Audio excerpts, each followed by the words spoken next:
Hello, everybody, and welcome to Mr. Saucedo's YouTube videos. Today, we're going to be talking about how was genetics discovered. We're going to be looking at another characteristic of living things that we really haven't talked about, which is that all living things inherit characteristics from their parent or parents.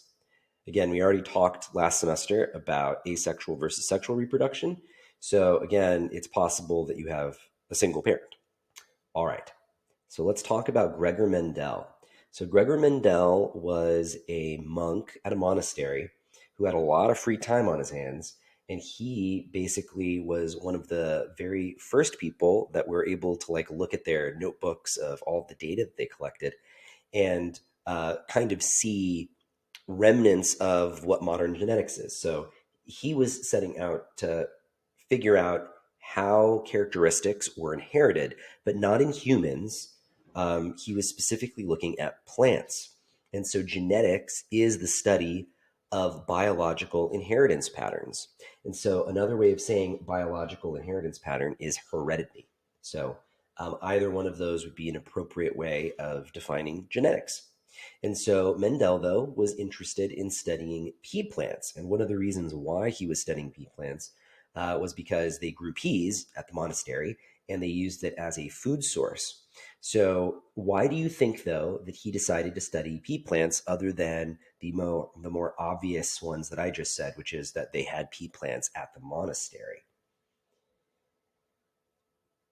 Hopefully you got some ideas, right? But there were a couple of really big important things that made his research invaluable, and that is that plants reproduce extremely quickly. You can have multiple generations of pea plants from parent to child to grandchild in almost no time at all. If we were doing this with humans, it would take literally, 2 or 3 lifetimes in order to study these types of patterns, whereas he could do it over the course of a couple of years. And also, they tend to have tons of offspring. So, from a single pea plant getting fertilized, you can end up with hundreds of offspring from that original crossing. And so, it meant that we got a lot more data. And so here was his kind of idea, the idea behind his experiment. So fertilization is the process of combining male and female reproductive cells together. Okay. And so when we're talking about, human beings, right, we're talking about ova or egg cells and sperm cells or spermatozoa. Pea plants normally self-fertilize. So their offspring tend to look identical because they can fertilize themselves.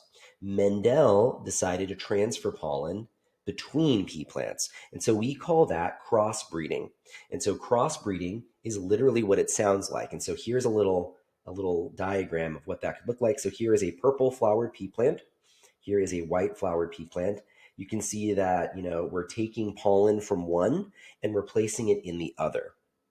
And so normally what would happen is the pollen would just fall into the reproductive tract of the plant and it would self-fertilize. And that's what self-fertilization is. And that's why you would end up with little clones of these pea plants. Instead, he decided to brush pollen from one plant and put it into the reproductive tract of the other plant so that he could control what was going on there.